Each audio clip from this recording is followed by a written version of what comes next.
पढ़ेंगे, ठीक है। और जे लिखते कैसे हैं, स्मॉल जे, ये मैंने 4 लाइन लगाई हैं।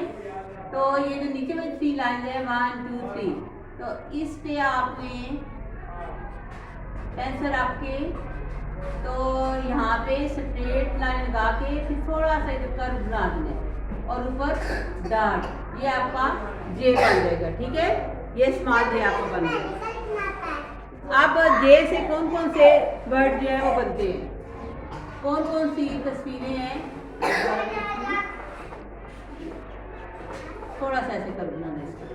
अच्छा, अब ये देखें जे से कौन कौन सी चीजें बनती हैं।